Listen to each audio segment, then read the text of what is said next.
나우루는 중부 태평양에 있는 작은 섬나라입니다. 면적은 21제곱킬로미터에 불과하고 인구는 약 1만 명으로 세계에서 가장 작은 독립공화국입니다. 수세기 동안 바다와 육지를 따라 살았던 미크로네시아인과 폴리네시아인들이 거주했습니다. 이러한 안정은 외세의 침입으로 변화했습니다.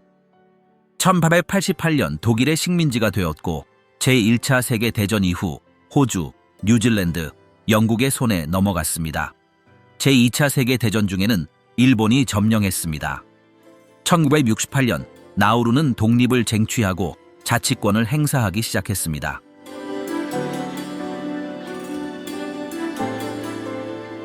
국토는 거의 평평하며 좁은 해안선과 중앙고원이 있습니다.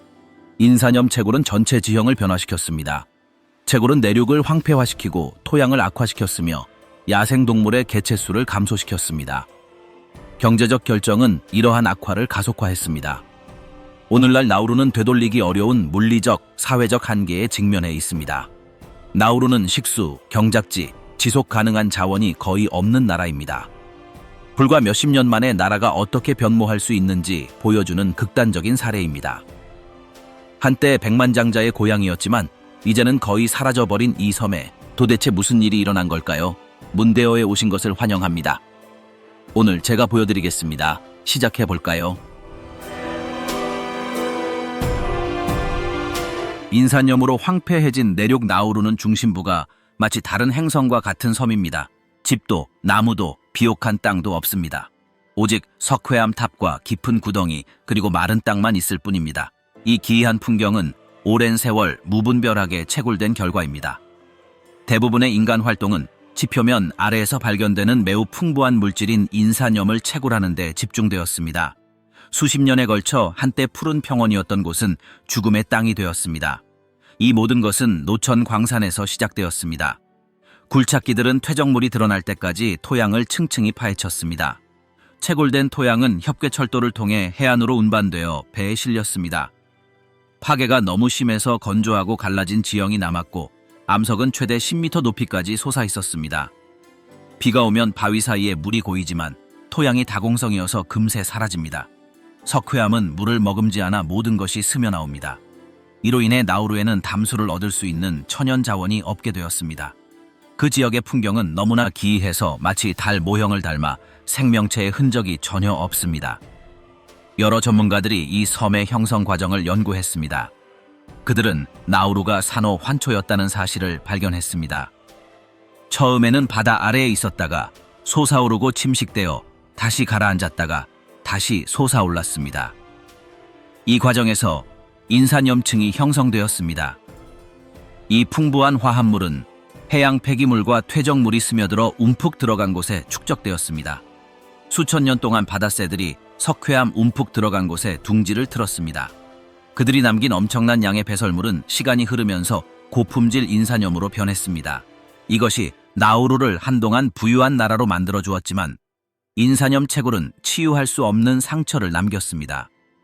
자원이 고갈되자 내륙의 대부분은 더 이상 쓸모가 없었습니다.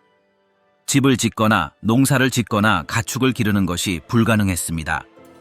채굴은 탈출구 없는 함정을 만들었습니다. 남아있는 석회암 언덕은 너무 날카로워서 그 위를 걷는 것조차 위험합니다. 어떤 돌은 칼날처럼 보이고 어떤 돌은 바늘처럼 보입니다. 이곳은 쓸모없는 미궁과 같습니다. 변화는 땅에서만 일어난 것이 아니었습니다. 해양 생태계도 영향을 받았습니다. 먼지와 인산염 폐기물이 바다로 흘러들어 섬 주변의 산호초를 손상시켰습니다. 해양 생물은 거의 절반으로 줄어들었습니다. 한때 균형을 이루던 섬의 생명체는 완전히 파괴되었습니다. 나우루 중부에는 부아다 석호라는 단 하나의 습지만 남아 있습니다. 이곳은 자연적으로 함몰된 곳에 위치해 있어 개발된 적이 없습니다. 주변에는 몇몇 식물이 자라고 있지만 다른 곳의 피해를 되돌리기에는 역부족입니다. 이곳과 광산 지역의 차이는 현저합니다. 몇 미터만 더 가면 푸르름에서 사막으로 변합니다. 이러한 대조는 상공에서도 눈에 띕니다. 위에서 내려다보면 섬은 마치 고리처럼 보입니다. 나무와 집이 있는 해안가와 구멍이 가득한 회색 심장처럼 보입니다. 한때 동물들이 살고 식물이 자라던 그 중심부는 이제 쓸모없는 땅이 되었습니다. 이 땅을 되돌리려는 시도는 실패했습니다. 사라진 토양은 다시 채워질 수 없습니다.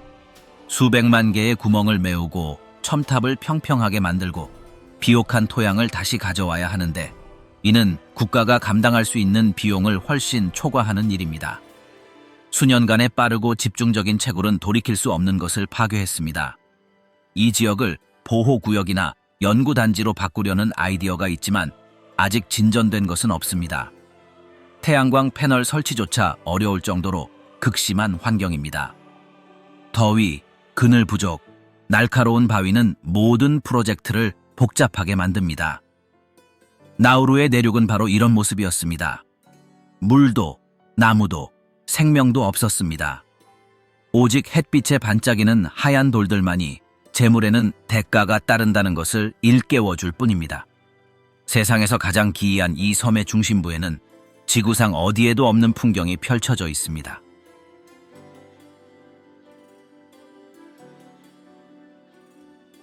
의류, 관습, 그리고 시간의 흐름에 따른 변화.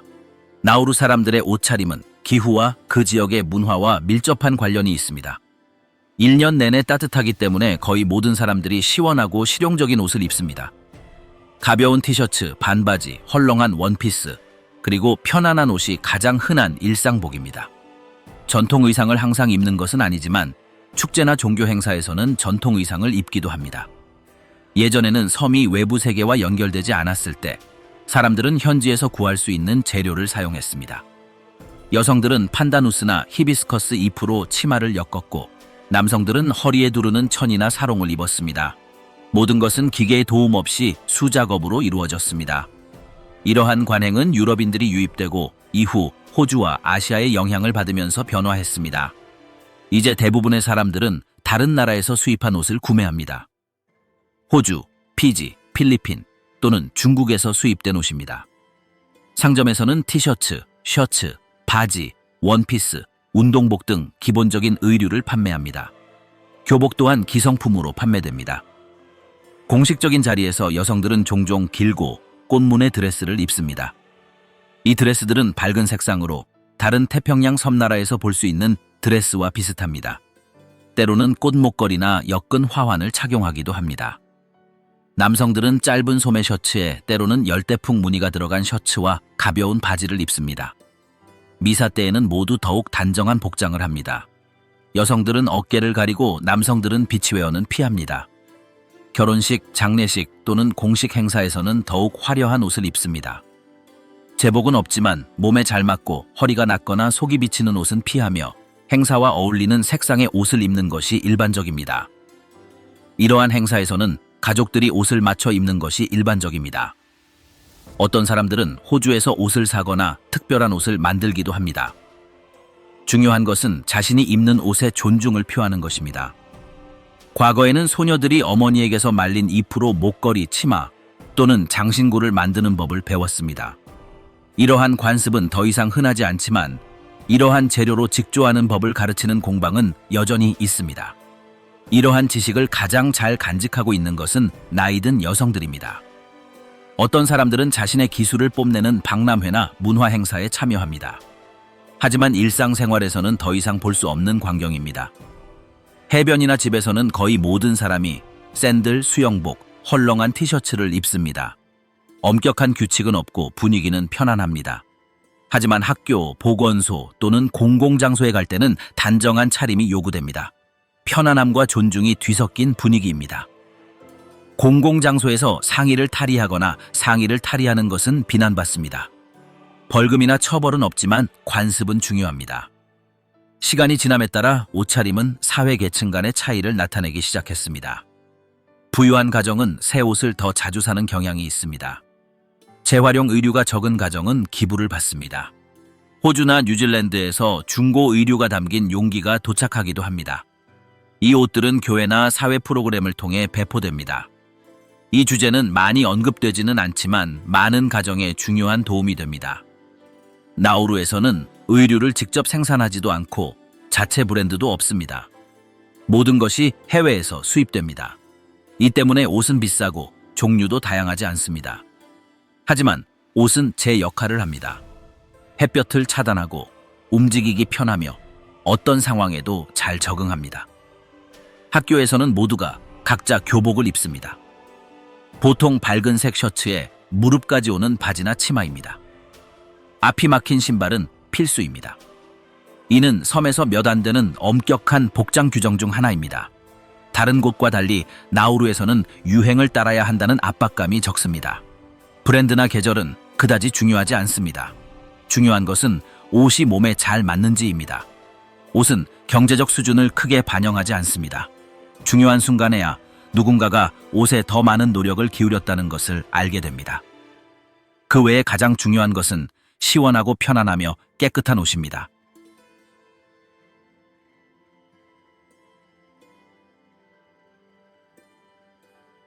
작은 섬나라의 힘과 열정. 오스트레일리안 풋볼은 나우루에서 가장 인기 있는 스포츠입니다. 인구의 거의 3분의 1이 6개의 주요 팀과 5개의 예비팀으로 구성된 지역 리그에 참여합니다. 이들은 모두 나우루 유일의 경기장인 링크벨트 오벌에서 경기를 치릅니다. 이 경기장은 잔디가 아닌 인산염 가루가 섞인 흙으로 되어 있습니다. 챔피언십 결승전에는 최대 3,000명의 관중이 관중석에 모이는데 이는 작은 나라로서는 엄청난 규모입니다. 국가대표팀인 치프스는 2002년부터 인터내셔널 컵에 참가해왔습니다. 2008년과 2017년에는 5위를 차지하며 큰 자부심을 안겨주었습니다. 2024년에는 여자팀인 아오레니가 데뷔전에서 퍼시픽컵 우승을 차지하며 탄생했습니다. 이 모든 것이 나우루에 대한 열정을 이어가고 어린 나이부터 경쟁을 장려받는 사람들, 특히 젊은이들을 하나로 모으는 원동력이 됩니다. 역도 또한 그 자체로 중요한 의미를 지닙니다. 나우루는 코먼웰스 게임에서 금메달 7개를 딴 마커스 스티븐과 같은 챔피언을 배출했고 이후 대통령이 되었습니다. 3번의 올림픽에 나우루 대표로 출전한 이테 데테나모도 마찬가지입니다. 이러한 업적 덕분에 많은 사람들이 어린 나이부터 웨이트 트레이닝을 시작했습니다. 나우루에서 스포츠는 단순한 경쟁이 아닙니다. 비활동적인 생활 방식과 비만에 대한 직접적인 대응이기도 합니다. 거의 모든 국민이 과체중입니다. 이러한 이유로 경기, 야외 훈련, 청소년 토너먼트가 개최됩니다. 목표는 사람들이 움직이고 건강을 증진하는 것입니다. 호주식 풋볼과 웨이트 트레이닝 외에도 다른 스포츠도 활발하게 진행됩니다. 전통 축구, 배구, 럭비 세븐, 육상, 테니스가 성장하고 있습니다. 이러한 활동 중 다수는 지역올림픽위원회와 일부 NGO의 지원을 받고 있습니다. 조정, 코코넛 던지기, 해안 지역에서 수영과 같은 고대놀이도 부활하고 있습니다. 이러한 단순한 스포츠는 문화를 생생하게 유지하고 과거와 연결하는 데 도움이 됩니다. 이 작은 섬에서 스포츠는 사람들을 하나로 모으고 활력을 불어넣고 새로운 목표를 제시하는 데 필수적인 요소가 되었습니다. 노래, 불꽃, 깃발 사이 나우루에는 축제가 많지 않지만 있을 때는 단체로 기념합니다. 가장 중요한 축제는 1월 31일인 독립기념일입니다. 이날 섬 전체가 마비됩니다. 사무실은 문을 닫고 가족들은 모이며 야외 활동이 펼쳐집니다. 아침에는 학교 퍼레이드와 시민 행사가 열립니다. 중앙광장에는 국기가 개양되고 찬송가가 울려 퍼집니다. 공무원과 이웃들이 참석하고 일부 아이들은 전통춤이나 공연에 참여합니다. 그리고 스포츠 경기가 이어집니다. 축구 토너먼트, 경주, 지역 경기 등이 열립니다. 간단한 상품과 많은 관중이 참여하며 입장료는 없습니다. 누구나 관람하고 참여할 수 있습니다. 음식은 축제의 핵심입니다. 가족들은 구운 생선, 쌀 푸딩, 과일, 케이크와 같은 특별 요리를 준비합니다. 나무 아래에 식탁을 차리고 모든 것을 함께 나눕니다. 각 그룹은 각자 음식을 가져오지만 다른 그룹도 초대됩니다. 밤에는 메인 무대에서 쇼가 열립니다. 가수, 댄스 그룹, 교회 합창단이 공연을 펼칩니다. 불꽃놀이가 가끔씩 있지만 항상 그런 것은 아닙니다. 축하 행사는 새벽까지 이어집니다. 또 다른 중요한 날짜는 5월의 제헌절입니다. 제헌절은 비슷한 방식으로 기념하지만 연설에 더 중점을 둡니다. 학교에서는 시 경연대회, 토론, 그리고 국가 역사에 대한 낭독회를 개최합니다. 크리스마스와 부활절도 기념합니다. 이 두 기념일은 종교적 명절이며 교회에서 예배를 드리며 기념합니다. 크리스마스에는 저녁 미사와 노래 공연이 열립니다. 가족들은 집을 조명으로 장식하고 특별한 저녁 식사를 준비합니다. 새해에는 일부 그룹이 좀 더 편안한 모임을 갖습니다. 모닥불을 피우고 음악을 연주하고 해변이나 마당에서 식사를 합니다. 공식적이거나 대규모 공연은 없습니다. 일부 학교나 지역사회에서는 문화의 날 행사를 개최합니다. 학생들은 춤, 전통 의상 또는 요리를 선보입니다. 학부모도 초대되며 하루 종일 다양한 활동이 진행됩니다. 축제는 규모가 크지는 않지만 공동체적인 가치를 지닙니다. 대부분의 축제는 소비나 사치를 위한 것이 아니라 함께 모이는 것을 목적으로 합니다. 요리하고 노래하고 게임을 하고 함께 모이는 것이 그 예입니다. 가장 흔한 것은 바로 나눔의 정신입니다. 나우루의 축제는 과하거나 꾸밈이 없습니다. 단순하고 솔직하며 항상 누구에게나 열려 있습니다.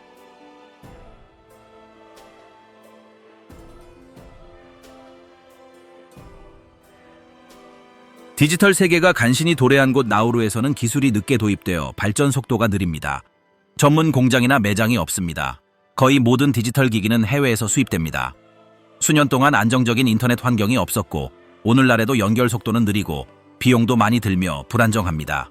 대부분의 사람들은 일반 휴대전화를 사용합니다. 컴퓨터가 있는 집은 거의 없습니다. 젊은이들은 소셜미디어에 접속하거나 동영상을 시청하지만 신호가 잡힐 때만 이용합니다. 모바일 데이터 요금은 비싸고 서비스도 끊기는 경우가 많습니다. 섬 전체가 위성 신호에 의존하고 있으며 해저 케이블도 없습니다. 비가 오면 연결이 끊깁니다. 많은 지역에서 메시지를 보내거나 사진을 보려면 밖으로 나가야 합니다. 집에 고정 인터넷이 있는 사람은 거의 없습니다. 소액의 데이터 요금을 내고 이용합니다. 어떤 가족은 이웃과 네트워크를 공유하기도 합니다. 관공서와 일부 학교에는 인터넷이 있지만 제한적이고 항상 작동하는 것은 아닙니다. 그럼에도 불구하고 디지털 세계는 세상을 변화시켰습니다. 젊은이들은 소셜미디어를 통해 바깥 세상을 봅니다. 많은 사람들이 온라인에서 접하는 트렌드나 표현을 따라합니다. 반면 어른들은 지역 관습을 고수합니다. 학교에는 컴퓨터가 거의 없고 작동하지 않는 컴퓨터도 많습니다. 대부분의 수업은 인쇄된 책이나 칠판으로 진행됩니다. 일부 NGO에서 장비를 기증했지만 관리가 제대로 되지 않습니다. 여전히 가장 많이 시청하는 프로그램은 TV입니다. 외국 채널도 몇 개 있습니다. 영화는 USB 드라이브나 디스크에 담겨 상영됩니다. 신호가 약해서 스트리밍은 거의 사용되지 않습니다. 휴대폰은 작은 가게에서 샀거나 다른 나라에서 가져옵니다. 고장이 나면 수리가 어렵습니다. 기술자나 예비 부품도 없습니다. 정부는 네트워크 개선 및 공공 인터넷 센터 개설 계획을 발표했지만 큰 진전은 없었습니다. 자금 부족과 고립이 모든 것을 복잡하게 만듭니다. 일상생활에는 기술이 존재하지만 항상 사용되는 것은 아닙니다. 사람들은 문자를 보내고 소셜미디어를 확인하고 동영상을 다운로드합니다. 공부, 업무, 서류 작업을 위한 디지털 플랫폼은 없습니다. 나우루는 최소한의 기술만 사용합니다. 연결은 존재하지만 취약합니다. 가능할 때만 사용합니다. 그 이상은 없습니다.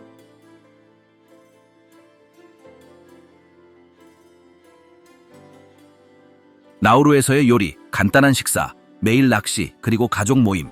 나우루에는 큰 시장도 없고 일일 메뉴도 다양하지 않지만 음식을 준비하고 나누어 먹는 독특한 방식이 있습니다.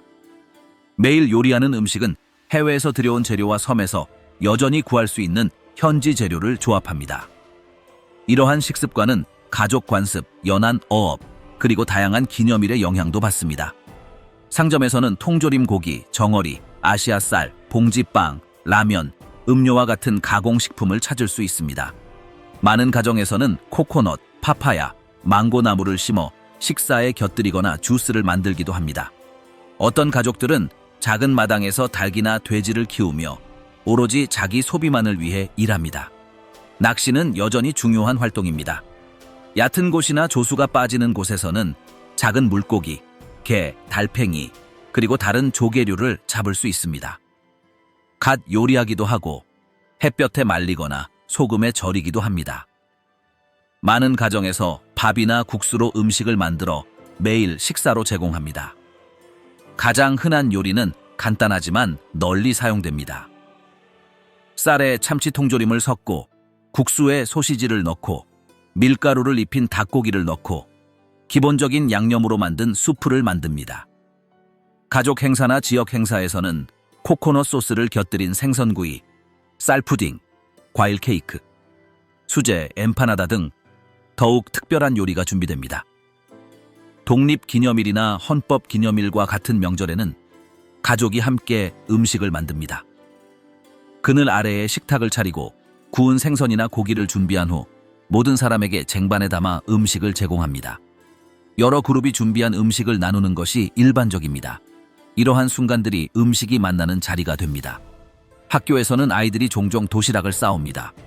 어떤 아이들은 쌀, 빵, 과일, 주스를 가져옵니다. 어떤 센터에서는 받는 지원에 따라 간단한 간식을 제공합니다. 가족들은 쿠키, 샌드위치, 삶은 플랜팅과 같은 수제 간식을 준비하기도 합니다. 타로와 얌과 같은 뿌리를 가진 전통 요리는 보기 드물지만 옛날에 이러한 요리가 어떻게 만들어졌는지 기억하는 노인들이 여전히 있습니다. 어떤 사람들은 집에 있는 재료와 물려받은 기술을 사용하여 특별한 날에 요리합니다. 이는 여러 세대에 걸쳐 전수된 지식의 일부입니다. 나우루의 음식은 전승된 것과 보존된 것이 분명하게 조화를 이룹니다. 요리법은 일상생활에 적응하며 거의 모든 가정에서 반복되는 간단한 해결책과 레시피를 사용합니다. 중요한 것은 요리의 세련됨이 아니라 함께 식사하고 나누고 시간이 지남에 따라 변화해온 일상을 유지하는 행위입니다. 가정에서는 사람들이 구할 수 있는 재료로 요리하고 여럿이 모여 식사하며 옛것과 새것이 조화를 이루는 관습을 따릅니다. 중요한 것은 접시에 무엇이 담겼는가가 아니라 어떻게 나누느냐, 누구와 나누느냐, 그리고 섬의 일상생활에서 어떤 위치를 차지하느냐입니다. 오늘 나우루 소식, 풍경, 동물, 그리고 기이한 것들. 나우루의 많은 지역이 광산으로 파괴되었지만 여전히 생명이 번성하는 곳들이 있습니다. 주요 도로와 바다 사이의 좁은 해안지대는 남아있는 거의 모든 초목을 품고 있습니다. 그곳에서 코코넛 야자수, 히비스커스, 방추나무, 그리고 척박하고 염분이 많은 토양에서도 살아남는 강인한 관목들을 볼 수 있습니다. 남서쪽에 위치한 부하다 석호는 초목이 끊임없이 존재하는 몇 안 되는 내륙 지역 중 하나입니다. 주변 지역은 야자수, 바나나나무, 그리고 저지대 열대 식물로 둘러싸여 있습니다. 이곳에서는 일종의 미기후가 형성되어 녹지가 더 잘 보입니다. 또한 조류가 자주 관찰되는 몇 안 되는 장소 중 하나이기도 합니다. 나우루에는 토착종이 거의 없습니다. 약 60종의 관다발 식물만 기록되어 있으며 토착종은 없습니다. 심각한 삼림 벌채와 외래종의 유입으로 섬의 생태적 균형이 변화했습니다. 폴리네시아 쥐, 개, 고양이, 돼지, 닭은 인간에 의해 도입되었습니다. 오늘날 이들은 가축의 일부가 되었습니다. 야생 동물 중에서 가장 눈에 띄는 것은 나우루 갈대솔새입니다. 이 사회는 이 섬에만 서식하는 작고 눈에 띄지 않는 새입니다. 멸종 위기에 처해 있습니다. 광산 개발과 도시화로 서식지가 줄어들었고 외래종 또한 나우루의 생존에 영향을 미치고 있습니다. 나우루 고유종 중 유일한 동물입니다. 썰물 때 드러나는 산호초 부분인 조간대에는 다양한 해양 생물이 서식합니다. 성게, 작은 연체동물, 갑각류, 개를 볼 수 있습니다. 물이 빠지면 이 지역을 걸어서 탐험할 수 있습니다. 더 멀리 얕은 바닷물에는 일부 산호가 아직 생존해 있습니다. 그러나 해양 생태계는 손상되었습니다. 대규모 광산 개발과 도시 개발은 섬 주변의 산호지대에 영향을 미쳤습니다. 퇴적과 오염으로 산호 피복률이 40% 이상 감소했습니다. 그럼에도 불구하고 일부 산호초는 비교적 훼손되지 않은 지역에 남아 있습니다. 섬 중심부와 외곽 지역의 대조는 극명합니다. 내륙은 초목이나 눈에 띄는 생명체가 없는 돌 첨탑들이 마치 달 표면처럼 보이는 반면 해안가는 어느 정도 균형이 유지됩니다. 집, 도로, 학교, 그리고 얼마 남지 않은 초목들이 있습니다. 주민들이 직접 심은 과실수들도 있습니다. 체리, 망고, 파파야, 아몬드 나무가 집 정원에 소규모로 심어져 있습니다. 체계적인 농장은 없습니다. 모든 것이 공간 부족과 담수 부족으로 인해 제한적으로 자랍니다. 이 경관에는 기묘하게 버려진 건물들도 있습니다. 광산 장비의 잔해, 더 이상 사용되지 않는 오래된 철도 선로, 그리고 바다 근처에 녹슨 플랫폼 등이 있습니다. 이것들은 인사념 시대의 흔적이며 시간이 멈춘 듯합니다. 나우루에는 광활한 숲이나 정글이 없습니다. 식생은 키가 작고 희박하며 연약합니다. 가장 큰 나무는 빗물 유출이 느린 내륙 경계의 특정 고지대에서만 발견됩니다. 섬의 나머지 지역은 석회암으로 인해 물이 고이지 않아 식물이 자랄 수 없습니다. 남동부 최고봉과 같은 일부 고지대에서는 더 빽빽한 초목을 볼 수 있습니다. 토마노라고 불리는 자단나무 몇 그루가 무화과나무, 코코넛 나무와 함께 그곳에 자라고 있습니다. 하지만 이러한 지역조차도 지구 온난화와 환경 염분으로 위협받고 있습니다. 해안을 따라 하얀 산호 모래사장이 펼쳐진 해변이 펼쳐져 있습니다. 좁지만 시각적으로 아름다운 곳입니다. 아이들 어부 그리고 지역 주민들이 이곳에서 노는 모습을 자주 볼 수 있습니다. 또한 지역사회 행사가 열리기도 하는데 이곳은 사회생활이 유지되는 몇 안 되는 열린 공간 중 하나입니다. 집박동물은 거의 없습니다. 야생 포유류나 대형 파충류는 없습니다. 곤충, 철새, 그리고 외래 동물 몇 마리만 있을 뿐입니다. 생물 다양성은 낮고 매우 취약합니다. 기후나 환경 변화는 즉각적인 영향을 미칩니다. 남은 자연 공간은 단편화되어 있습니다. 모든 녹지 공간은 중요합니다. 당국은 소규모 보호구역을 장려하기 시작했지만 경제적 문제가 너무 많아 다른 문제들이 우선시되는 경우가 많습니다. 그럼에도 불구하고 남은 지역을 관리하기 위해 노력하는 지역단체들이 있습니다. 택시도, 들판도, 출구도 없는 섬에서의 삶이란 이런 것입니다. 나우루는 너무 작아서 택시, 기차, 버스가 없습니다. 주요 도로는 섬 전체를 관통하지만 대부분의 사람들은 걸어서 또는 오토바이를 이용합니다. 차를 가지고 있는 사람도 있지만 먼 거리를 이동할 필요는 없습니다. 모든 것이 가까이에 있습니다. 특히 해안선을 따라 집들이 빽빽하게 들어차 있습니다. 많은 집들이 양철 지붕과 블록담으로 된 단층 집입니다. 정원이 있는 집도 있고 텅 빈 마당이 있는 집도 있습니다. 고층 건물은 없습니다. 각 가족은 최선을 다해 살아갑니다. 대형 슈퍼마켓이나 쇼핑몰은 없습니다. 쌀, 국수, 통조림, 청량음료 등 생필품을 파는 작은 동네 가게들이 있는데 그중 상당수는 가족이 운영합니다. 대부분의 식량은 호주나 다른 나라에서 배를 타고 들어옵니다. 대규모로 재배되는 작물은 거의 없습니다. 기후 때문에 농사를 짓기가 어렵습니다. 어떤 달에는 비가 많이 내리지만 어떤 달에는 한 방울도 내리지 않습니다. 끊임없는 더위와 척박한 토양 때문에 식량 재배가 어렵습니다. 채굴로 인해 내륙의 대부분을 사용할 수 없게 되었고 사용 가능한 공간은 매우 제한적입니다. 어떤 집에서는 체리, 망고, 파파야, 아몬드 나무를 재배하지만 개인 소비용으로만 사용합니다. 대량 생산은 어렵습니다. 고기도 외부에서 들여옵니다. 닭과 돼지도 있지만 작은 우리에 갇혀 있습니다. 식수는 매일같이 문제가 됩니다. 쓸 수 있는 강이나 호수가 없습니다. 각 집에는 지붕에서 빗물을 모으는 탱크가 있습니다. 비가 오지 않으면 해수 담수화 시설에 의존합니다. 이 시설이 고장나면 모든 것이 복잡해집니다. 수입 생수도 판매되지만 누구나 살 수 있는 것은 아닙니다. 가장 큰 학교는 국가 중심부 근처에 있습니다. 아이들은 걸어서 가거나 자전거를 타고 갑니다. 학교는 거의 없고 교육은 중앙 집권적입니다. 많은 아이들이 해외 유학을 꿈꿉니다. 가장 흔한 유학지는 호주입니다. 대학이 없습니다. 학업을 계속하려면 나라를 떠나야 합니다. 의료 서비스도 마찬가지입니다. 기본적인 치료를 제공하는 작은 병원이 하나 있습니다. 심각한 경우에는 다른 곳으로 비행기를 타야 합니다. 정부에서 비용을 지원하지만 항상 빠른 것은 아닙니다. 정의는 대부분 잘 작동합니다.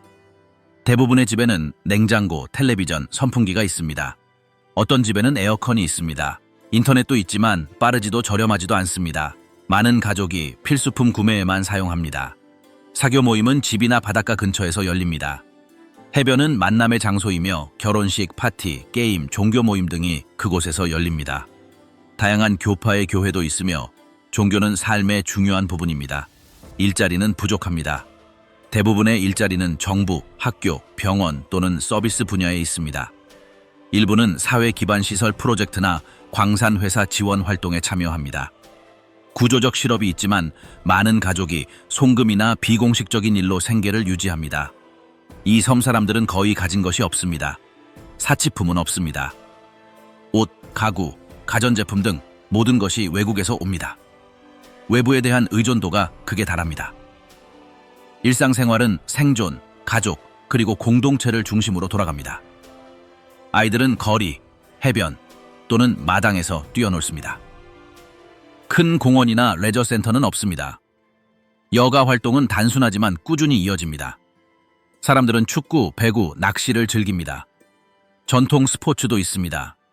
음식은 기본적인 수준입니다. 쌀, 생선, 국수, 닭고기가 풍부합니다. 통조림도 있습니다. 신선한 과일과 채소는 구하기가 어렵습니다. 모든 것은 들어오는 배송 상황에 달려 있습니다. 배송이 지연되면 가격이 올라갑니다. 지역 축제는 중요한 순간입니다. 헌법 기념일이나 독립 기념일에는 음악, 음식, 춤, 그리고 공동체 모임이 열립니다. 모두가 참여합니다. 이러한 날들은 일상이 깨지는 몇 안 되는 날 중 일부입니다. 떠나는 쉬운 방법은 없습니다. 공항에는 항공편이 거의 없습니다. 대부분의 사람들은 섬을 떠나지 않습니다. 떠나는 데는 비용이 들고 누구나 감당할 수 있는 것은 아닙니다. 고립감이 존재합니다. 섬은 작고 세상은 멀리 있습니다. 하지만 공동체는 강합니다. 모두가 서로를 알고 있습니다. 연대는 공유됩니다.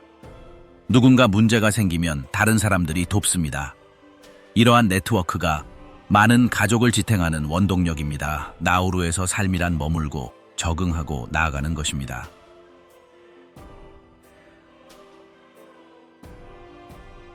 세계에서 비만율이 가장 높은 나라 나우루는 세계에서 가장 우려스러운 통계 중 하나를 자랑합니다. 바로 비만 인구 비율이 가장 높다는 것입니다. 거의 모든 성인 인구가 건강 체중을 초과하고 있으며 이 수치는 1980년대 이후 꾸준히 증가해왔습니다. 이러한 원인은 인산염 고갈에 따른 경제 붕괴와 관련이 있습니다. 소득 감소로 나우루는 수입, 초가공, 저렴한 식품에 의존하게 되었습니다. 전통적인 식단은 사라졌고 이제 사람들은 주로 흰쌀, 청량음료, 냉동식품, 통조림 식품을 섭취합니다. 이러한 변화는 갑작스러웠습니다. 코코넛과 신선한 생선과 같은 토종 음식은 버려지고 지방, 설탕, 정제 밀가루가 풍부한 식단이 자리를 차지했습니다. 이는 단순히 취향의 문제가 아니었습니다. 섬에 정기적으로 그리고 저렴한 가격으로 들어오는 유일한 것이 바로 이것이었습니다. 녹지 공간 부족, 섬 내륙을 황폐화시킨 광산, 그리고 끊임없는 더위 또한 한몫을 했습니다. 사람들은 거의 움직이지 않습니다. 도시교통이나 스포츠 시설도 없습니다. 그늘이 없는 환경에서 햇볕 아래 걷는 것은 대부분의 사람들에게 선택사항이 아닙니다. 비만은 제2형 당뇨병, 고혈압, 심혈관 질환과 같은 관련 질병을 유발합니다. 병원은 과부하 상태이며 섬의 보건 시스템은 만성질환이 많은 사람들을 돌볼 만큼 충분히 갖춰져 있지 않습니다. 교육 캠페인은 제대로 효과를 거두지 못했습니다. 문제에 대한 인식은 있지만 식단이나 생활 방식을 바꿀 수 있는 실질적인 선택지는 매우 제한적입니다. 외국 음식에 대한 의존은 개선 노력을 더욱 어렵게 만듭니다. 또한 문화적 요소도 있습니다. 과체중은 세계 다른 지역처럼 낙인 찍히지 않습니다. 나우루에서는 수십 년 동안 과체중이 사회적 지위와 웰빙과 연관되어 왔습니다. 이러한 인식은 변화하고 있지만 많은 가정에서 여전히 이러한 인식이 존재합니다. 어린이들도 영향을 받고 있습니다. 아동 비만이 증가하고 있습니다. 열악한 식단과 제한된 신체 활동 기회의 결합으로 인해 어린 시절부터 건강 문제를 겪는 세대가 생겨납니다. 정부는 이러한 상황을 개선하기 위해 국제기구와 협력하려고 노력해왔습니다. 설탕 음료에 대한 세금, 특정 제품에 대한 제한, 그리고 식품 교육 개선 등이 제안되었습니다. 하지만 이러한 조치들은 더디게 진행되고 있으며 그 결과는 여전히 제한적입니다. 나우루는 장기적인 계획 없이 자원을 고갈시킬 때 국가가 어떻게 스스로의 운명에 대한 통제력을 상실할 수 있는지를 보여주는 전형적인 사례입니다. 수십 년간 무제한적인 인산염 채굴로 인해 나우루는 내부부의 원천을 잃었습니다. 그 이후로 나우루의 경제는 국제협정, 외국 원조, 그리고 자국의 전략보다는 지정학에 더 의존하는 일회성 지원에 의존해 왔습니다. 경제적 자율성은 사라졌고 이와 함께 독립적인 의사 결정 능력의 상당 부분도 사라졌습니다. 정부는 식량, 에너지, 연료, 의약품, 심지어 소득까지 거의 모든 것을 외부에서 조달하는 국가를 운영하고 있습니다. 산업, 지속 가능한 농업, 그리고 적은 인구로 인해 다각화의 가능성은 매우 제한적입니다. 제도는 기능하지만 자원은 매우 제한적입니다.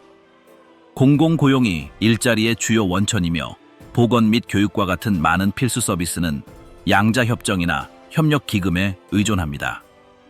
나우루의 정치 또한 이러한 취약성을 드러냅니다. 외부 압력은 많은 결정에 영향을 미치며 정부 교체는 종종 그러한 지지를 유지하는 방법을 중심으로 이루어집니다. 호주와 같은 동맹국과의 관계는 특히 외부의 전략적 이익이 지역 주민들의 요구와 충돌할 때 내부 갈등을 야기하기도 합니다. 외교는 주권적 선택이 아닌 생존의 도구가 되었습니다. 한편 젊은이들은 선택의 여지가 거의 없는 환경에서 성장하고 있습니다. 많은 사람들이 해외 유학이나 취업을 꿈꾸지만 실질적인 이민 기회는 드뭅니다. 장학금이나 국제 프로그램 이용은 제한적이며 지리적 고립은 이주 비용을 더욱 증가시킵니다. 대부분의 사람들에게 현재는 부족함과 불확실성으로 점철된 일상이며 미래는 통제할 수 없는 요인에 달려 있습니다. 나우루는 외부 원조, 공동체 생존, 문화적 회복력 사이의 불안정한 균형 덕분에 존속하고 있습니다.